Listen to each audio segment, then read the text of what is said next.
sikat aja di bawah meja, sopan malu-malu.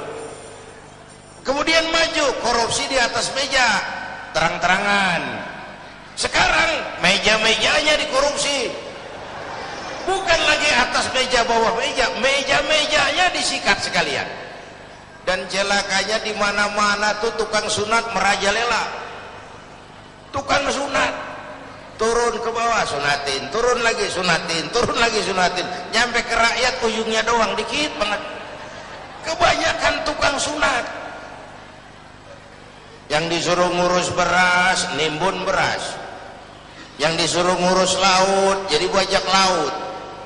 Yang disuruh ngurus hutan, rame-rame jadi orang hutan. Yang disuruh ngurus hukum malah bikin hukum kayak pisau, orang jadi nggak takut, hukum nggak berwibawa. Mestinya kalau kepolisian, kejaksaan, kehakiman bekerja bagus, KPK nggak perlu ada. Ya, itu kan ad hoc. Dibentuk KPK karena kinerjanya nggak memuaskan. Nah, satu saat KPK nggak perlu kalau polisi, jaksa, hakim kerjanya cakep. Ya, ya. Ini kan negeri kita udah kebanyakan tim ini. Muncul masalah, bukan diselesain, bikin tim, bikin tim, bikin tim. Urusan kagak rapi, tim makin banyak. Bapak Ibu hadirin yang saya hormati, oleh karena itu setiap kita punya tanggung jawab moral, paling tidak mencegah diri kita jangan ikut dalam korupsi pada tingkat kita masing-masing. Itu yang pertama saya kira, jihad menghadapi korupsi. Yang kedua, jihad melaksanakan amar ma'ruf nahi munkar. Ini penting, sebab kalau yang ma'ruf jalan, yang munkar jalan. Yang munkar itu mengundang murka Allah. Kalau murka Allah turun, bencana nggak nimpa yang zalim saja, yang baik-baik kena jatahnya. Saudara makan nangka kena getahnya, itu resiko. Saudara nggak makan nangka kena getahnya, itu sial namanya. Kan nih sekarang nih di masyarakat ada nih orang kalau dibilangin ngomongnya begini, biarin aja, yang mabok gue, yang judi gue, pakai duit gue main di rumah gue, urusan apa sama orang? Yang zina gue, yang bayar pelacur gue, mau enak mau penyakit urusan gue, lu ngapa jadi repot? Ada tuh orang kalau dibilangin nyautnya begitu, ada nggak? Yang mana?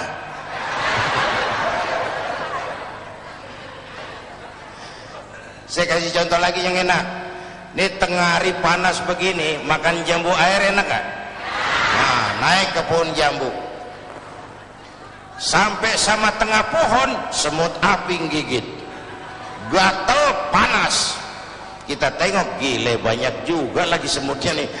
Turun kita ke bawah, pulang ke rumah. Ngapain? Ngambil obor, sundut obor menyala, balik lagi pohon jambu, sepohonan tuh semut kita bakar. Yang gigit atuh, yang gigit tuh semut-semut lain kalau bisa protes ngomong tuh, yang gigit lu temen gua nggak ngikut gua. Tapi kita nggak peduli, mau gigit apa enggak, asal semut bakar. Gara-gara atung gigit sepunan dibakar tuh semut. Masyarakat begitu Pak. Iya, yang judi lu, yang zina lu, yang mabuk lu. Tapi judi, zina, mabuk, maksiat mas. Kalau ini negeri banyak maksiatnya, Allah marah. Kalau Allah marah, turun gempa. Kalau turun gempa, yang mampus bukan lu doang moyong, bareng rame-rame. Iya, iya. Enak kalau gempanya milik kiai, mohon minggir ya, mau gempa nih. Aduh, sopan bener itu gempa. Itu perlunya amar ma'ruf nahi munkar. Karena bencana kalau datang tidak hanya menimpa orang yang zalim, yang baik-baik akan kena juga jatahnya. Bapak Ibu hadirin yang saya hormati, nah pelaksanaannya memang amar ma'ruf lebih gampang daripada nahi munkar. Orang kalau diajak sholat paling kagak mau gitu doang, dah kagak marah, kagak ngomel. Tapi kalau dilarang mabuk, blekai. diajak dilarang berjudi, dilarang berzina, bisa berkelahi, tapi dua-duanya harus dilaksanakan. Itulah sebabnya ini jihad. Beramar ma'ruf apalagi bernahi munkar itu merupakan jihad yang harus kita laksanakan. Kedua-duanya nggak boleh pisah. Kalau yang ma'ruf jalan, yang munkar juga jalan, ya seimbang dong.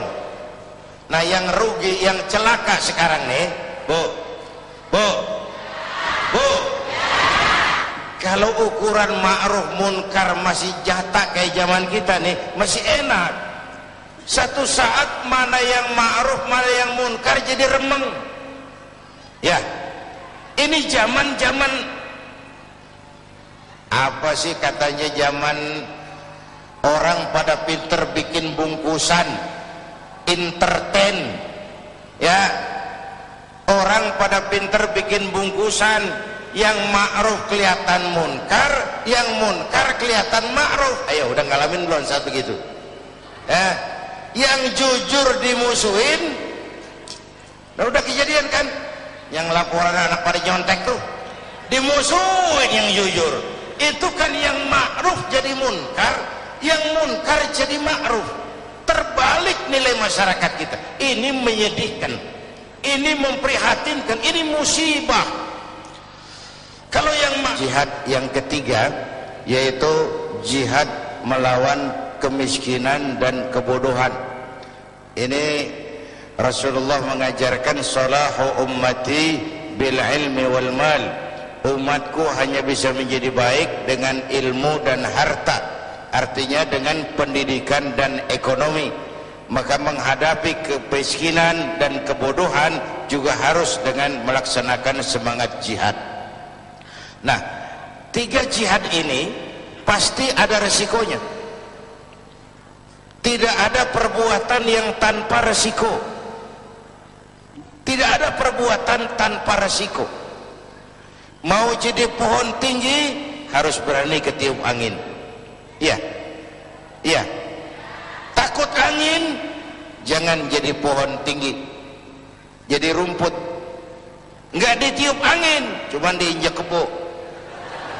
Enggak ada perbuatan tanpa resiko. Makin tinggi nilai kepemimpinan, makin tinggi resikonya.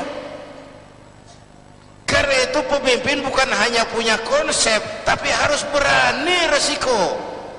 Konsep bagus tapi nggak punya resiko, nggak berani ngadepin resiko, ya jalan di tempat, Pak. Nyanyi di gurun pasir, kedengarannya doang merdu, kenyataannya kagak ada.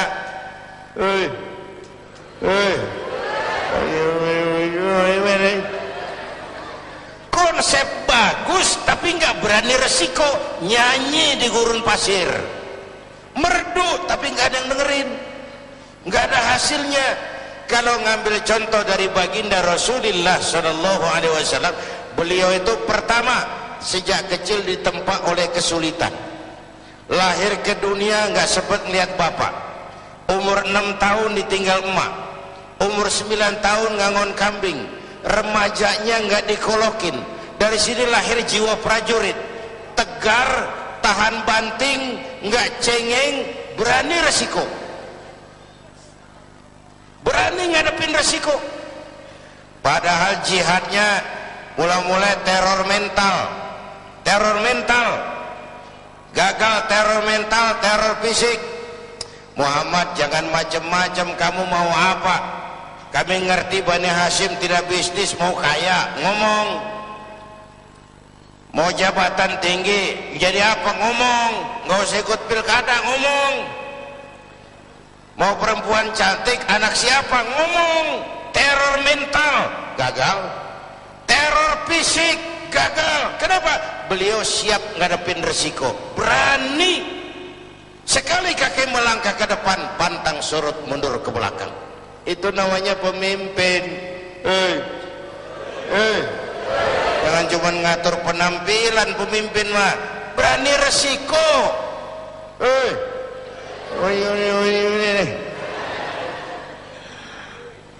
Bapak Ibu hadirin yang saya hormati, yang kedua, Rasulullah tetap memulai jihadnya dengan modal utama akhlakul karimah, memperbaiki akhlak pakai akhlak, budi pekertinya luhur, dipuji oleh Allah, wa innaka la'ala khuluqin azim.